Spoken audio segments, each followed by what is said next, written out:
You could argue that the Nissan Skyline is Nissan's most iconic model because that's where Godzilla came from, and all the different generations of Skyline GTR eventually was replaced by just the GTR, but the Skyline still lived on not only in Japan as a Skyline, but it lived on here in the United States in the Infiniti brand as the Q50, which was the 4-door, and the Q60, which was the 2-door coupe. We are now just getting information from Japan about this new Skyline slash Q50 and what to expect from it. So I hope you guys are excited. I hope you have your snacks and drinks. And if you like my car news updates, I do abridged car news updates on Kirk Car News on YouTube, as well as my TikTok channel, Kirk Car News. Follow me on Instagram while you are at it. And are you guys ready? The sky is the limit for Nissan here to bring back the Skyline. We're going to be getting it very, very soon. So let's dive into it. First of all, we're going to dive into the images from Best Car Web, which is the best web magazine in Japan for upcoming cars. If the car ends up looking like this, I think it's taking a step back versus the original, or should I say the last Skyline that we had. Here's the current Skyline / Infiniti Q50, and what we have here is not pretty, in my opinion. Time will tell how accurate their renders are. From the back, it's fine, and we have heard through other sources that the rear taillights are going to be circular in line and in lieu of the iconic, let's say, R32s, R33s, R34s, and even the R35. All right, those old Skylines and GTR models had the circular afterburner taillights. Here's the side profile, and it looks good. Almost looks like a Volvo. Do you guys agree? Does this look like an S60 or an S90 a little bit from the side profile? You know, the front end looks a little bit like the same design language as the new Sentra, and I think the new Sentra looks good. But as we look at the top here, we have the Nismo version, and don't worry, we're going to get not a Nismo, we're going to get whatever Infiniti decides to call it, probably a Red Sport. I prefer Nismo, that's just me, but it's going to, if it looks like this, it's going to look good. Now, you might be saying, Kirk, it looks a little bit like the Honda Accord. Yes, obviously that's coming from my own head. I'm thinking about what you guys are saying. It looks a lot better than the Honda Accord if it ends up looking like this from the side and from the front and from the rear. Okay.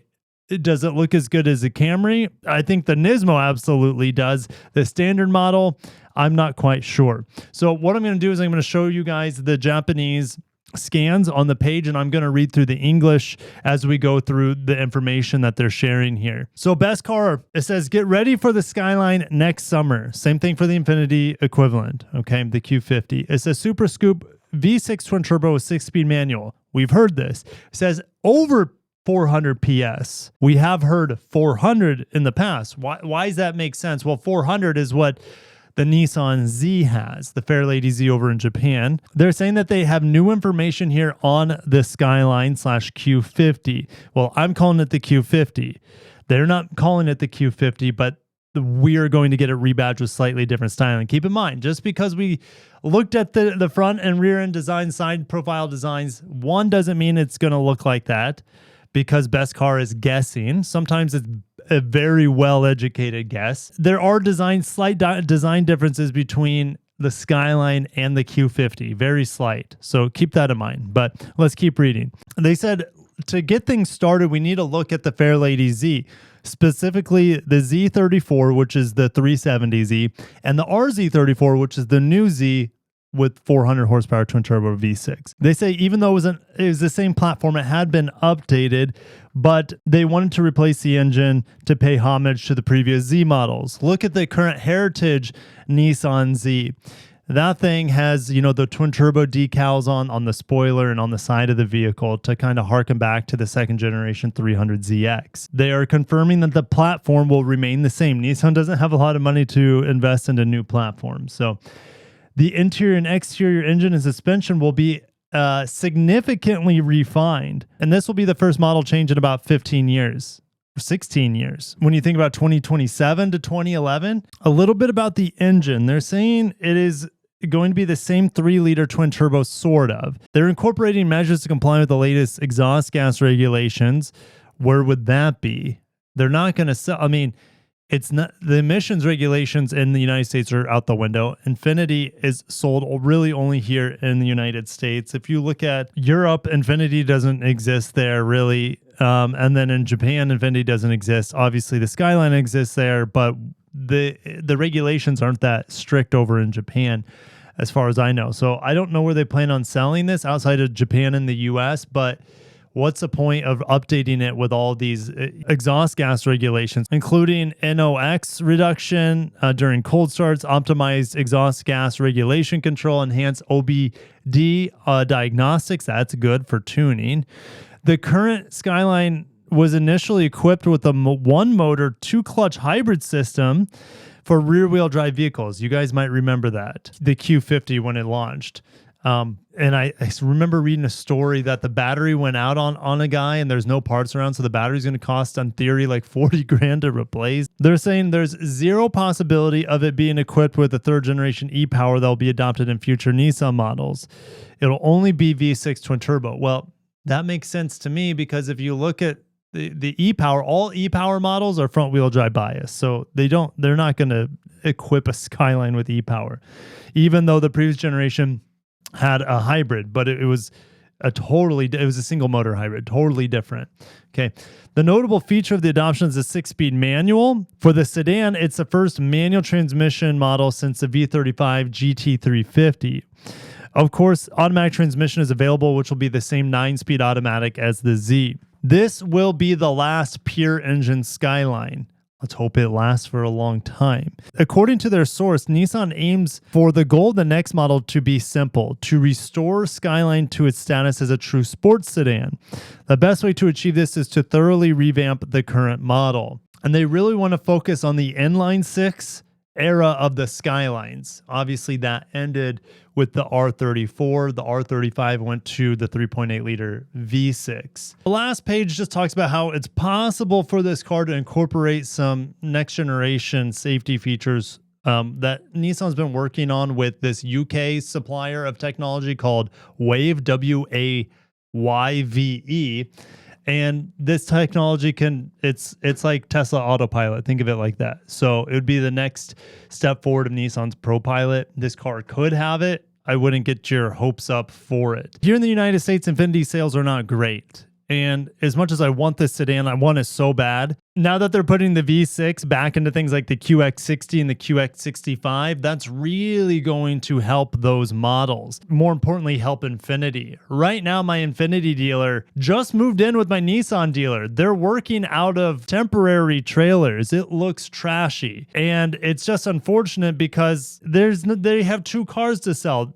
All these Infiniti dealerships throughout the United States just have 2 models, the QX80 and the QX60. The QX60 is not good until it gets the V6 reinstalled in it. And so now you have the brand cheapening itself because it makes zero business sense for them to, and they are losing money at these Infiniti dealerships. They have a standalone store for 2 models with really low volume. Look, they sold about 50,000 units last year, Infiniti, and then previously in 2017 it was closer to 150,000. So the throughput is down to a third. It's just not profitable for them to have their own standalone store. Meanwhile, here in Naples, where I live, Genesis is moving out from the parents' house. Well, Infiniti is moving back in with the parents' house. What I mean by that, Genesis is developing their own standalone store where I live, okay, because their volume is so high.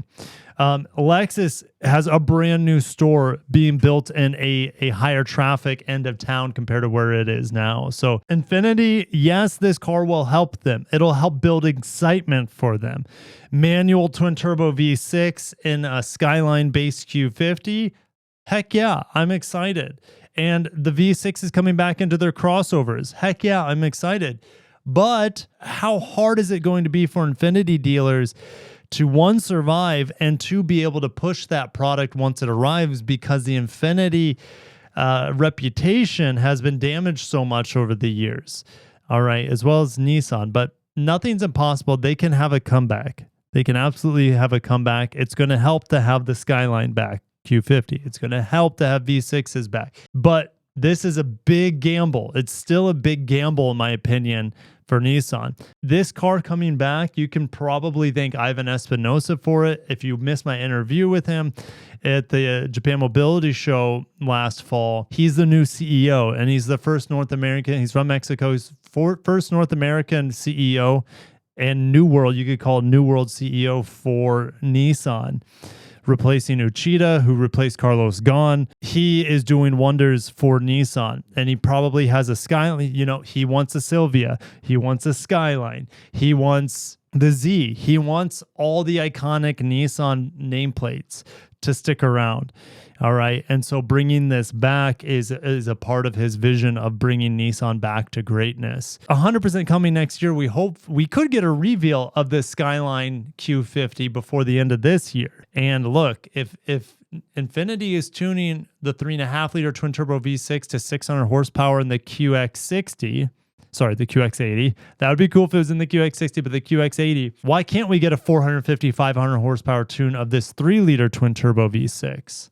That would be pretty sick. I'm not going to get my hopes up for it. I think 450 is a possibility, but they're saying likely to be 420 horsepower. Time will tell. Thank you guys for watching. I appreciate you. And again, if you haven't subscribed to my shorts channel, Kirk Car News, as well as over on TikTok, Kirk Car News, and my Instagram at Kirk Rifles, I appreciate you guys so much for following me along this journey to cover car news. It's so much fun.